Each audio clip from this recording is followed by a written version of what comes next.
प्रेम सहित मिलकर के बोलिए जयकारा, बोलिए श्री गुरु महाराज की जय।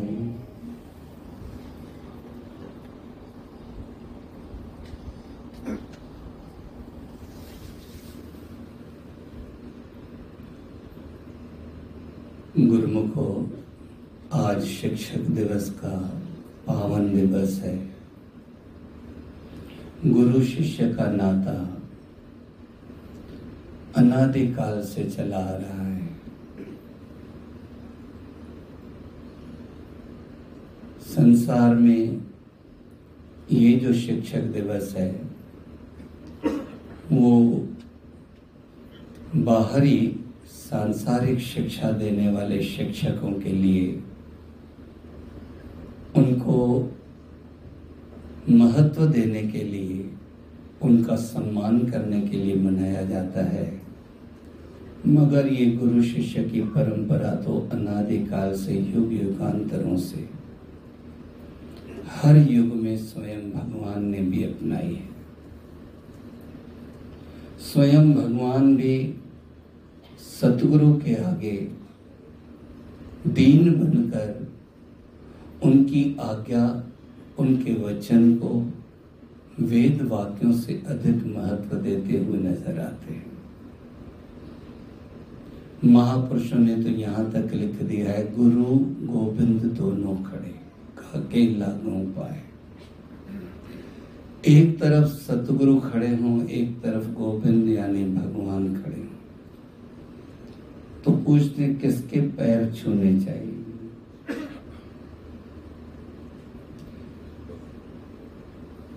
सुना हुआ तो सबका है, बलिहारी गुरु आपने।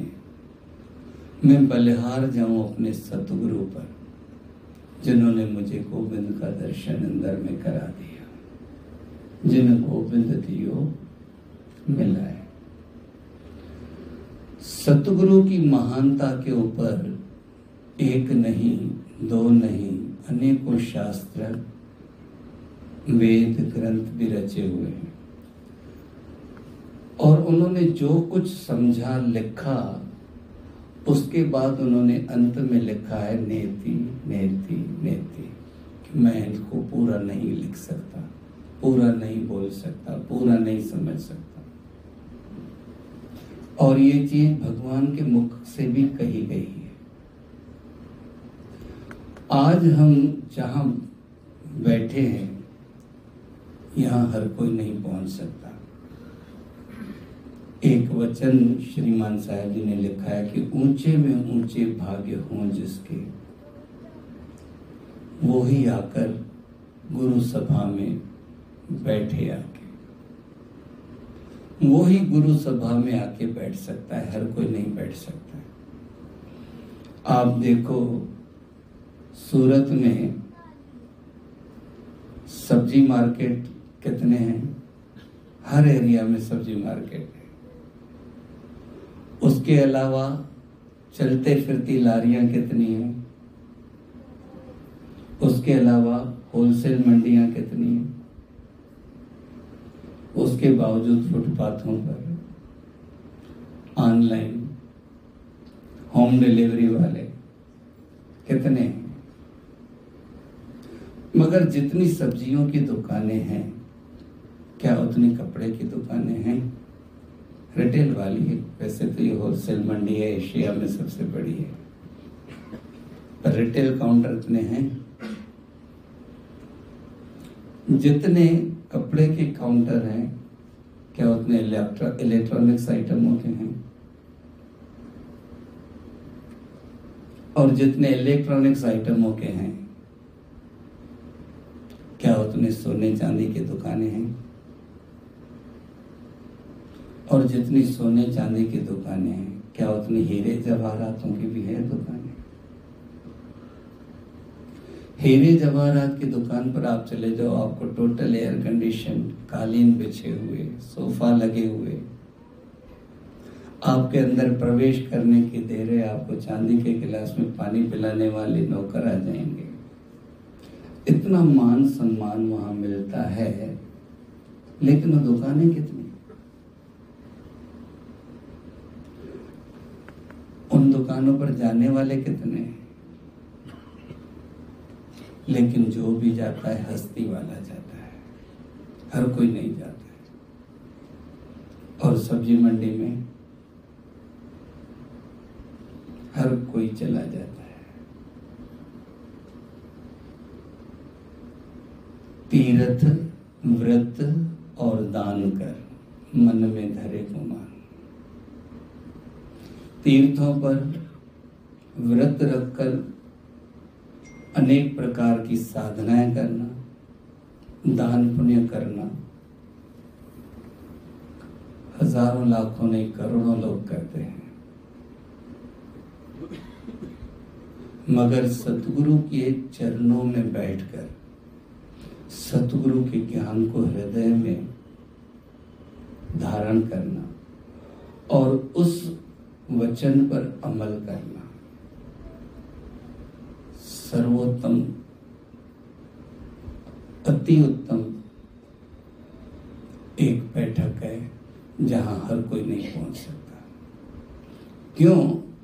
तीर्थों पर जाते हैं तो हम मन में इच्छाएं लेकर जाते हैं, मेरी ये इच्छा पूरी हो, या फिर मेरी ये इच्छा पूरी हुई है, वो मन्नत पूरी करने के लिए हरिद्वार जा रहा हूँ, शिरडी जा रहा हूँ, वैष्णो देवी जा रहा हूँ, तिरुपति जा रहा हूँ, या तो फिर मत्था टेकूं, मन्नत मांगूं। यही होता है ना।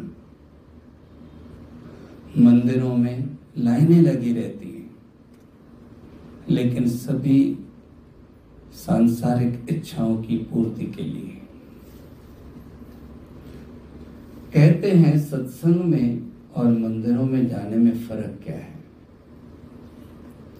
मंदिरों में जाने से इच्छाएं बलवती होती हैं, सत्संग में जाने से इच्छाएं समाप्त होती हैं।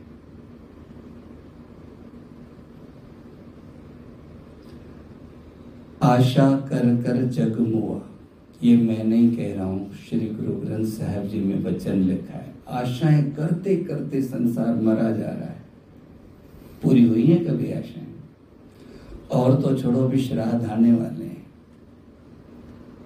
श्राद्ध के दिनों में अमूमन हर कोई कहता है मेरे पिताजी की, मेरे दादाजी की, मेरे दादी जी की ये इच्छा अधूरी रह गई थी, वो श्राद्ध में पूरी कर दी। कहते हैं ना, आशा कर कर जग मुआ, आशा मरे न जाए। ये आशा नहीं मरती है, आशा से इंसान मरते चले जा रहे हैं। सच बताओ, हम किसी और के ऊपर कटाक्ष न करें, अपने जीवन पर 10 साल पहले का गौर करें।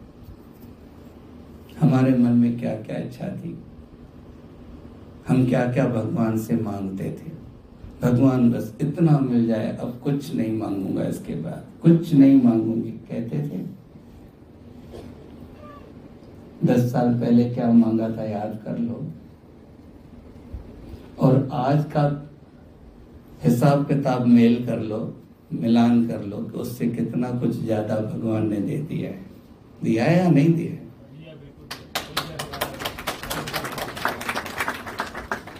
जितना मांगा था उससे ज्यादा दिया है भगवान ने, मांगना छोड़ा है। आज भी यही कहते भगवान बस इतना दे दो, फिर नहीं मांगेंगे।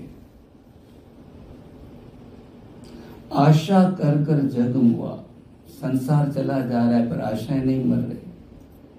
आशा मरे न जाए, नानक आशा पूरियां। आशाएं पूरी हो जाती। पूरी होने का मतलब नहीं कि इच्छा जो चाहा मांग लिया मिल गए। पूरियां यानी वो ही पूरी हो गई जो सच्चे से चित्त लाए। जब सच्चे साहेब से, सच्चे नाम से हमने अपने चित्त को जोड़ दिया, अब इच्छाएं नहीं।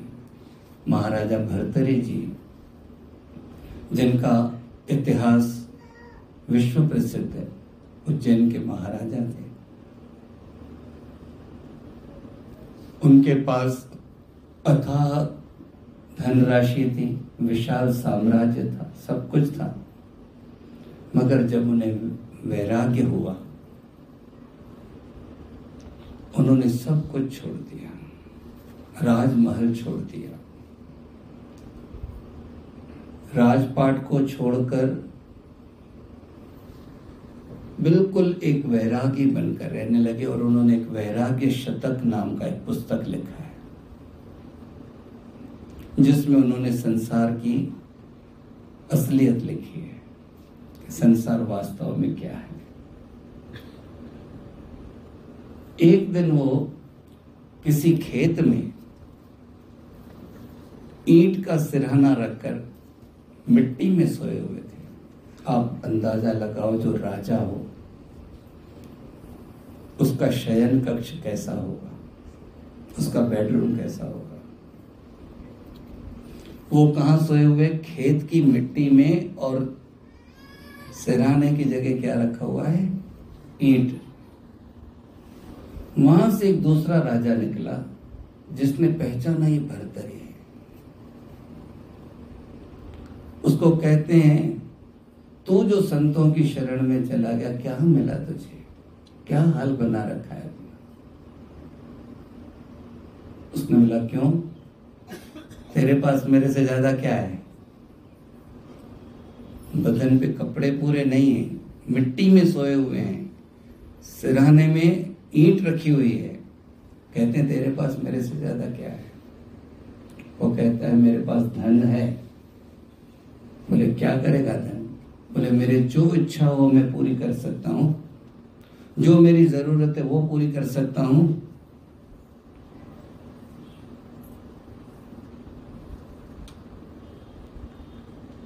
वो हंस पड़ा। वो कहता है, हंस रहे हो? तुम्हारे पास नहीं है कुछ भी? बोले, तुम्हारे को इच्छा होती है ना, तभी पूरी करो। मेरे पास इच्छा ही नहीं, मैं बिल्कुल शहंशाह, मुझे कुछ चाहिए, धन क्या करूं मैं? हाथ जोड़ दिए। बोले, और क्या है? बोले, मेरे पास फौज है। बोले, क्यों? बोले, कोई दुश्मन मेरे ऊपर आंख उठा के तो देखे, सीधा कर दूं उसे। बोले, तेरे दुश्मन है ना? मेरा कोई दुश्मन ही नहीं है, सब मेरे अपने हैं, सज्जन हैं। घोड़े से उतरकर चरणों पे गिर पड़ा, कहने लगा, वाह शहंशाह तो आप। आशाएं ही समाप्त हो जाएं, गुरुमुखो इच्छा न हो, प्राण निकल जाएं, तो उसको कहते हैं मोक्ष। क्या कहते हैं? इच्छा नहीं, प्राण निकल जाए। प्राण निकल जाए और इच्छाएं हों तो उसको कहते हैं मृत्यु। सचमुच अगर देखा जाए तो सतगुरु सेवक को मोक्ष प्रदान करता है, जिसके लिए लिखा है ध्यानम मूलम गुरु मूर्ति। सर्व ध्यानों का मूल है गुरु मूर्ति का ध्यान कर। पूजा मूलम गुरु पदम। अगर सर्व पूजाओं में सर्वश्रेष्ठ पूजा करनी है तो सतगुरु के चरण कमलों की पूजा कर। मंत्र मूलम गुरु वाक्य। अगर किसी मंत्र का जाप करना है तो गुरु महाराज जी का जो मुख से निकला हुआ वचन है उसकी तो। मोक्ष मूलम गुरु कृपा। अगर मोक्ष चाहिए तो गुरु कृपा तेरे को मस्ट है, जरूरी है। गुरुमुखो, हमारा ये स्वर्णिम सौभाग्य है,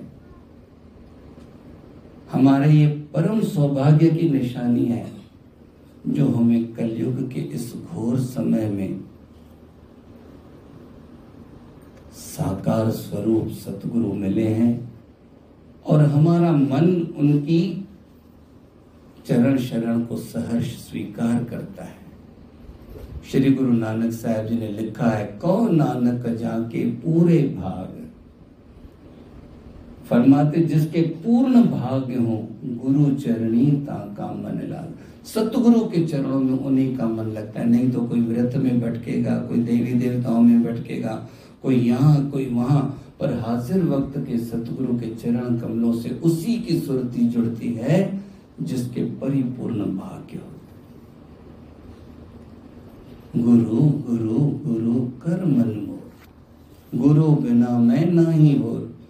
मत कोई भरम भूले संसार, गुरु बिन कोई नो तरस पार। भगवान भी एक तरफ खड़े रह जाएंगे, सतगुरु आएंगे और सतगुरु के आगे भगवान भी शीश झुकाकर उनका अभिवादन करते हैं। ऐसा आप रामायण में पढ़ के देख लो। काकभूषणी जी का इतिहास सर्वविदित है। काकभूषणी जी पहले ब्राह्मण थे, गुरु धारण किया हुआ था। गुरु धारण करने के बावजूद भी उनका शिव भगवान में बहुत विश्वास था। एक दिन शिव मंदिर में बैठकर शिव चालीसा का जाप कर रहे थे। ये ग्रंथों में लिखी हुई कथा है, कोई ऐसे नहीं। जाप कर रहे थे, वहां पर उनके गुरु महाराज जी आ गए। इनके मन में श्रद्धा भी कुछ कम थी और वचन में, ख्याल में ये चीज आई देह जहन में कि मैं कोई कुछ गलत थोड़ी कर रहा हूं, मैं भी शिव चालीसा पढ़ रहा हूं। न तो उठे, न उन्हें नमन किया और अश्रद्धा वाले भाव भी उनमें थे। कहते हैं उस वक्त शिवजी भगवान ने उन्हें श्राप दिया, तेरे गुरु महाराज जी आए हैं और तू अजगर जैसा बैठा हुआ है।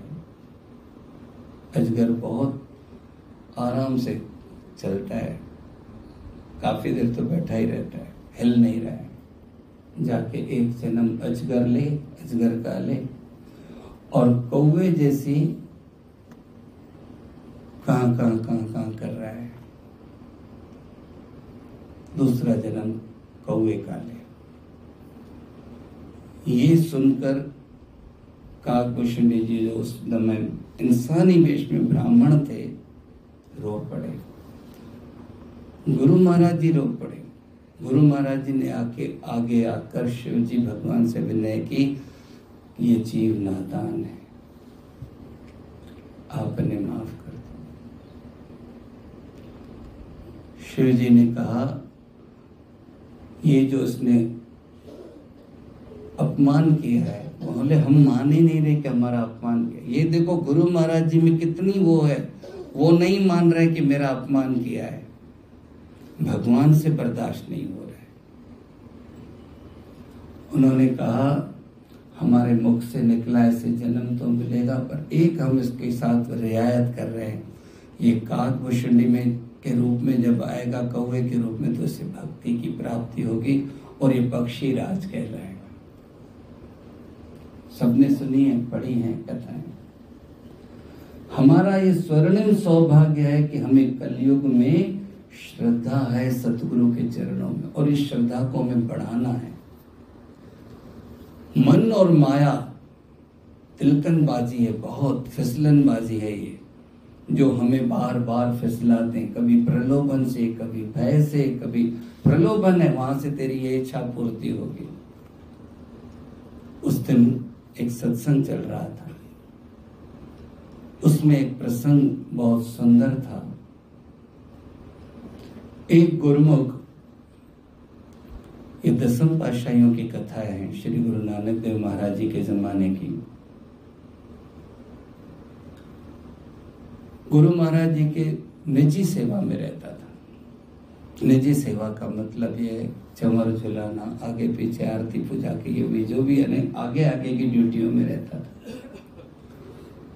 उसका विवाह हुआ, काफी समय हुआ, पर उसके औलाद नहीं हुई।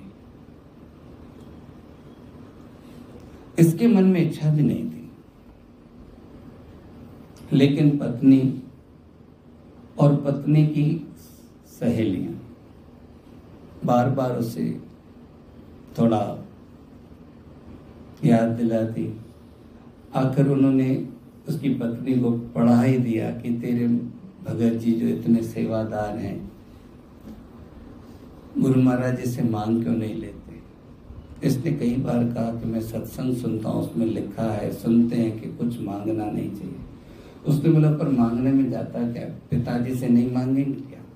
मन ऐसी ऐसी दलीलें पेश करता है कि पूछ। आखिर उसने विनती की, सुनकर श्री गुरु महाराज जी ने साइलेंस होकर कहा रुको। ऐसे 3 बार हो गए।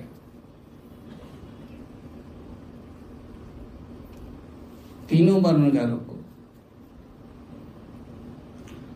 फिर उसकी पत्नी को कईयों ने उलझा दिया, गुरु महाराज जी पूरे नहीं है, होते तो देना ही दे देते।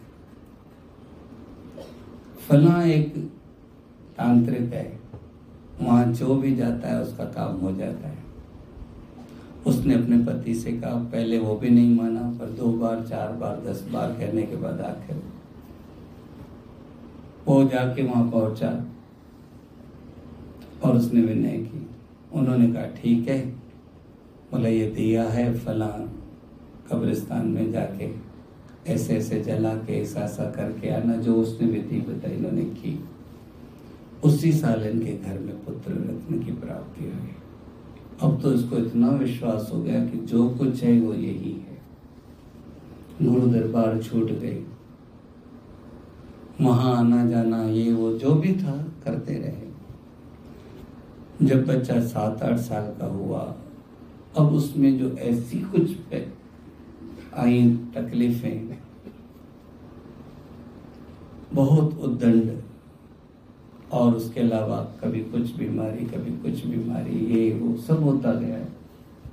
उसमें तो बहुत कुछ लिखा है, सुनकर कांप जाए रूह। अड़ोस पड़ोस परेशान। आखिर एक दिन किसी से लड़ झगड़ के किसी ने उसको मार ही दिया।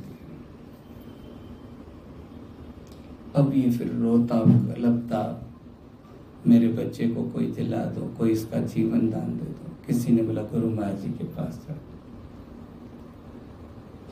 अब फिर गुरु महाराज जी के पास आया। अब उसको लग रहा है पूरे हैं, ये उठा देंगे मेरे बच्चे को। गुरु महाराज ने उससे पूछा क्या वो, बोले ऐसे ऐसे बात है सब। श्री गुरु महाराज जी विचार मग्न हो गए। उन्होंने कहा तूने हमारी मौज को समझा नहीं था।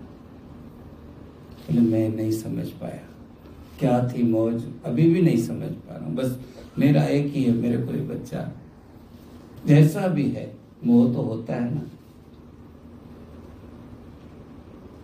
उन्होंने कहा ठीक है, ये तू जल लेके इसको ऊपर डाल, फिर ये खुद ही तेरे को बताएगा कि हम क्यों नहीं दे रहे थे।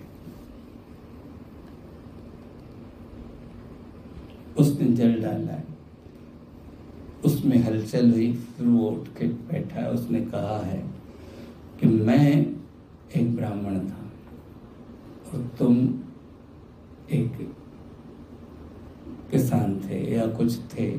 एक दिन मैं रात को तुम्हारे घर आया और मैंने रात रहने के लिए आपसे आश्रय मांगा और आपने मुझे रहने दिया, मेरे को खाना खिलाया। मैं आपके लिए बहुत अच्छा समझ रहा था, लेकिन मेरे पास एक लाठी थी जिस लाठी में सोने की मूठ लगी हुई थी। आपकी नियत बिगड़ गई, उस सोने की मूठ को देख आपने वो उठा ली, उसकी जगह साधारण लकड़ी रख दी। मैंने सवेरे उठकर जब जाना चाहा तो मैंने देखा, मैंने पूछा, आप बिल्कुल मुकर गए। और जब मैंने काफी शोर मचाया किया तो आपने मेरे को मार के भगवा दिया वहां से। उस दिन मेरे मन में बहुत क्रोध आया कि मैं तुमसे कैसे बदला लूं। मेरे प्राण तो निकल गए, पर मैं तुमसे बदला लेने के लिए तुम्हारा बेटा बनकर आने वाला था। जब तुम गुरु महाराज जी के पास आए तो मैं गुरु महाराज के आगे आके बोला था मेरे को इससे हिसाब लेना है। गुरु महाराज ने फरमाया रुको। 3 बार ऐसा हुआ, पर तुम तांत्रिक के पास। मेरे को मौका मिल गया और मैंने आके 20 साल तुम्हारा खून पिया है और अब मैं जा रहा हूं, अब मैं नहीं रहने वाला, मेरा हिसाब पूरा हो। ऐसी कई चीजें हैं जो सतगुरु जानते हैं पर हम नहीं जानते। कृष्ण ने अर्जुन को कहा, तेरे मेरे कई जन्म हो चुके हैं, मैं जानता हूं, तू नहीं जानता है। गुरुमुख को विश्वास करो तो सब कुछ यहां है, ऐसे नहीं कि यहां नहीं है। हमने कईयों की झोली भरते भी देखी। भगवान समझते हैं, जिसमें भला समझते हैं करते हैं। सतगुरु और शिक्षक भी हमेशा चाहता है कि मेरा शागिर्द दुनिया में बहुत ऊंचा जाए। सतगुरु भी चाहता है मेरा सेवक बहुत ऊंचा जाए। सतगुरु जैसा कोई भी हमारा नहीं। लिखा भी है, सतगुरु जहड़ो शाह को न निठो सीकात नहीं। सतगुरु जैसा शहनशाह हमने कहीं नहीं देखा। पर्ची दिनो जय पाए जो आत्म धन था। और कोई देंगे तो क्या देंगे? धन भी यहीं छूट जाएगा, बच्चे छूट जाएंगे, महल छूट जाएगा, कार छूट जाएगी, हर चीज यहां छूट जाएगी। पर जो सतगुरु सच्चा नाम देता है, सतगुरु सच्ची सेवा का धन देता है, वो सेवक के साथ जाता है। न की पुछाई जात पात, कुछ उसने न जाति पूछी न पाते पूछी, न की पुछाई रात कौन हो कैसे, कुछ नहीं। करे मन अचाह, अचाह यानी बिल्कुल शहनशाही पदवी दे दी, इच्छा ही खत्म हो गई। सच बताओ, जब तक हम कुछ खाना खाते हैं हमको अच्छा होती, कुछ चाहिए तो हम क्या कहते हैं? भैया इधर आना, ये देना, वो देना, वो देना। और जब पेट भर जाता है, देने वाले आके पूछते हैं, हम क्या कहते हैं? कुछ नहीं चाहिए। सेवक के मन में यही होता है। एक फकीर था जूनागढ़ में, ये जूनागढ़ की हकीकत बात है। उसकी आदत थी, जाता था सैन मारता था। सिंधी में था, माई शल सत पुट रहती थी, दिया मुखे रोटी खा रहे। भाई तू 7 पुत्रवान बनेगी, 7 पुत्र होंगे तुझे। उस जमाने में ये वाकई अच्छा साइन माना जाता था किसी को 7 बेटे। अभी भी पाकिस्तान हम जाते हैं, सिंध में, अभी तक वहाँ ऐसा चलता है। इसके 4 के बेटे, इसकी 4 बेटियां, इकट्ठी शादियां हो जाती हैं। 8-8, 10-10, 12-12 बच्चे हैं, पर अभी इतने नहीं है। फिर भी पहले तो ये जमाना था। तो खुश हो जाती थी, खाना वाना खिलाती थी सभी उसको। एक दिन किसी घर में जाकर उसने ऐसे ही सैन मारी तो वो कहती है, खाना है तो खा ले, पर मुझे शराब क्यों दे रहा है? तो उसने बोले, शराब है? ये तो वरदान है। बोले, मेरे लिए शराब है। बोले, कैसे? बोले, मेरे 8 बेटे पहले ही हैं, अब 8 में से एक जाए तो मैं 7 वाले बनूं ना। मेरे पास 8 पहले ही हैं। सच्चा सेवक जो होता है उसको कोई कितना भी प्रलोभन दे, वहां जाइए मिलेगा, वो कहता है इससे ज्यादा मुझे सच्ची मुक्ति दे दी है भगवान ने। वाकई है, जिसका मन गुरु चरणों में जुड़ा हुआ है वो तो वैकुंठ का निवासी, सचखंड का वासी बन जाता है। हमारा स्वर्णिम सौभाग्य है जो आज हम शिक्षक दिवस पर सतगुरु के चरणों में बैठकर उनकी बताई हुई शिक्षा को ग्रहण करने के लिए लालायत हैं। आज हम भी यही दिल से विनय करें, हे श्री गुरु महाराज जी, आपने जो सच्चा ज्ञान दिया है मुझे उस पर चलने की शक्ति दो, और हमेशा उस राह पर चलकर मैं सच से दामन भर लूं। क्यों? क्योंकि सच यहाँ भी सुखी रखेगा, सच यहाँ भी हरा भरा रखेगा, और सच हमारे साथ चलकर सच्ची दरगाह में भी सुरखरू करेगा।